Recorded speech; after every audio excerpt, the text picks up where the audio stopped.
है या नहीं है?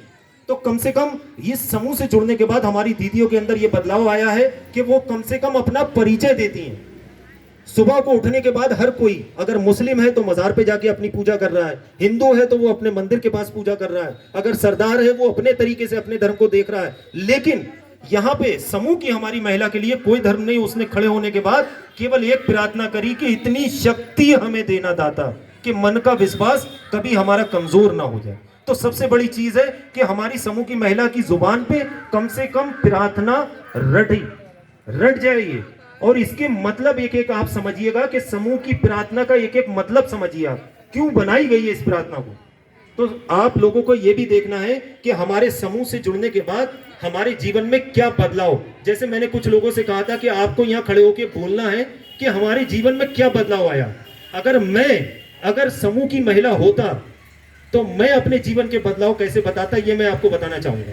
मान लीजिए मैं एक यहां समूह की महिला हूं और मेरे जीवन के बदलाव, तो मैं सबसे पहले ये बताना चाहता कि सभी का नमस्कार। और दीदियों, मैं जब समूह से जुड़ी थी तब मेरे जीवन एक साधारण जीवन हुआ करता था। जीवन केवल पति और बच्चों की सेवा में खाना पकाना, बजाना और खिलाना और उसके बाद सो जाना, सुबह उठ के धो के फिर लग जाना, ये हुआ करता था। लेकिन मेरे गांव में 4 नौटंकीबाज औरतें आई जिन्होंने यहां पे औरतों को जोड़ने का काम करा। मैंने जाके ये देखा ये औरतें कर क्या रही हैं, भाई यही तो क्या है वो। और करने के बाद मैंने उनसे पूछा, दीदियों क्या कर रही हो? उन्होंने बताया हम औरतों को जोड़ने आए। तो उनने पूछा, हम फटे तो थे नहीं, तुम जोड़ोगी कहां से? तो उनने बताया कि हम केवल तुम्हें जोड़ने का काम कर रहे हैं। जोड़ने का काम हमारा यह है कि हम समूह की महिलाओं का एक ऐसा मजबूत संगठन बना जाएंगे जिससे कि वो महिलाएं अपने हक के लिए लड़ पाएंगी नहीं। लोग ध्यान नहीं दे रहे हैं, मैं बोलना बंद करता हूं। लोग ध्यान नहीं दे रहे हैं, उनकी तरफ ध्यान दे रहे हैं जो आ रहे हैं। हो सकता है ये मुझसे ज्यादा अच्छे हो, लेकिन मैं नहीं समझता हूं कि बोलने में आप इधर ध्यान दीजिए। ये पल 1 साल बाद आएगा।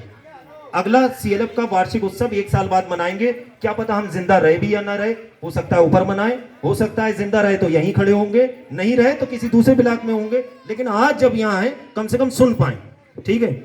तो जीवन के बदलाव की बात हो रही थी कि समूह से जुड़ने के बाद वो 4 दीदियां जब आई, उन्होंने बताया कि हम जीवन आपको जोड़ने आए। जुड़ने के बाद हमने ये पूछा, दीदी ये 25 रुपए कौन लेके भागेगा?